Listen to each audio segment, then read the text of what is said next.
Hello বন্ধুরা, আপনাদের কাছে আমি আজ গহন নাটকের ১৯৪ পড়ব এক্সপ্লানেশন নিয়ে হাজির হলাম। আমরা আজ গল্পের মূল কাহিনী, চরিত্র এবং নাটকের উত্তেজনা একসাথে দেখব। কারণ এই ফোনের তার আমি আগে থেকেই কেটে দিয়েছি।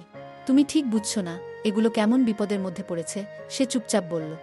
গত রাতেই আমি তাদের ব্রেসলেটে একটি ভয়ঙ্কর রাসায়নিক লাগিয়ে দিয়েছি, কিন্তু কোনো না কোনোকে অভিযোগ তো দিতে হবে। আর ঠিক সেই সময় ফোনও কাজ করছে না। ডক্টরের কাছে পৌঁছানো তো দূরের কথা, যতক্ষণ ব্রেসলেট তাদের হাতে থাকবে ততক্ষণ তাদের দেহের হ্যাশ বাড়তেই থাকবে। এই অসহায় মানুষগুলো কষ্টে কাতরাবে। ঘরের মধ্যে উত্তেজনা ছড়িয়ে পড়ল। কেউ চিৎকার করল, ফোন কাজ করছে না, আমরা কথা বলতে পারছি না, এখন আমরা কি করি? কিছুটা শান্ত হয়ে গহনা বলল, যদি কিচেনে কিছু করা যায় তবে আমাদের শক্তি কাজে লাগাতে হবে।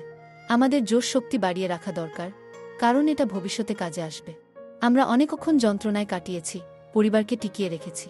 এবার আমাদের পালা। সে কিছু সামান্য চিকিৎসা নিয়ে এগিয়ে এল।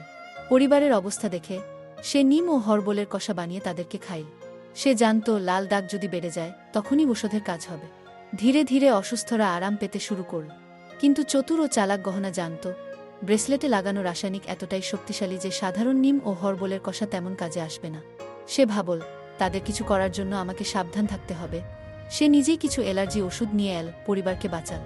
ঈশা, যার সাহস ও কৌশল অপরিসীম, ধীরে ধীরে পরিস্থিতি নিয়ন্ত্রণ করল।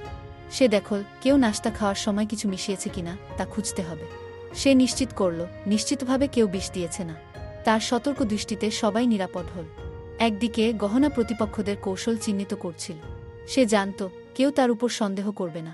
সে পরিবারকে নিরাপদ রাখার জন্য সব প্রস্তুতি নিচ্ছিল।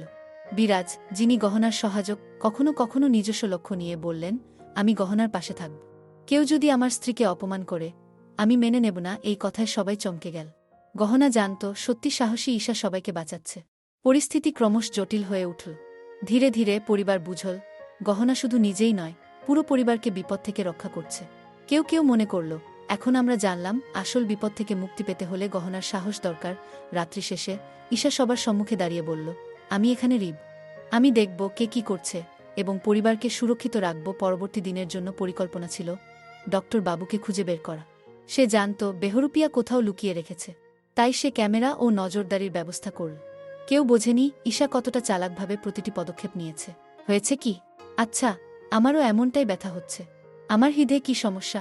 বিরাজ, তুমি কেন বারবার গহনাকে সাহায্য করে আমাকে আঘাত দাও? তুমি কি তোমার উদ্দেশ্য ভুলে গেছ? ভুলে গেছ যে গহনা নয়, আমি তোমার পার্টনার। আমাদের উদ্দেশ্য পূরণ করে বিয়ে করতে হবে। আমার মনে হয় তুমি হয়তো এটি চাওই না।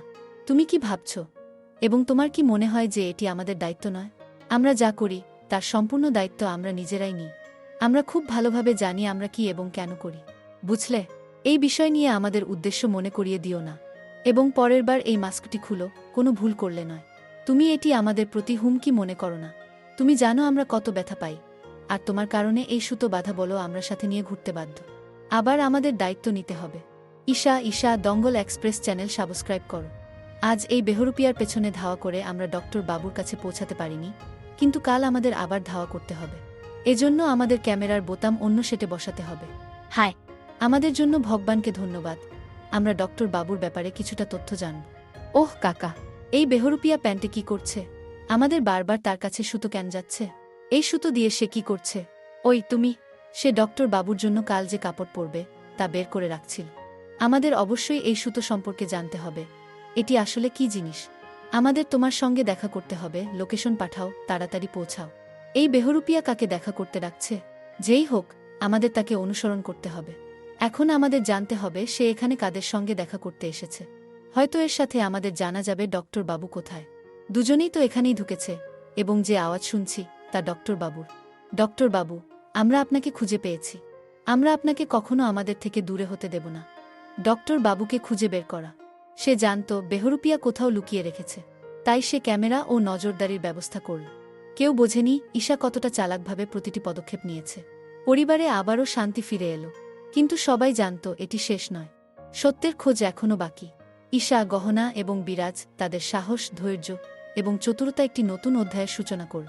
ডক্টর বাবুর সন্ধান, গহনার পরিকল্পনা এবং ঈশার তৎপরতা সব মিলিয়ে তৈরি হলো এক রহস্যময় গল্প, যা একটিমাত্র রাতে সমাধান হয়নি। পরের পর্বে দেখা যাবে কিভাবে তারা ধোঁকা, ফাঁদ এবং বেহরুপিয়াকে মোকাবেলা করবে এবং পরিবারের সকলকে নিরাপদ রাখবে। হেল্লো বন্ধুরা, পরবর্তী 195 পর্ব কী হবে দেখার জন্য আমাদের সাথে থাকুন, চ্যানেলটি সাবস্ক্রাইব করুন।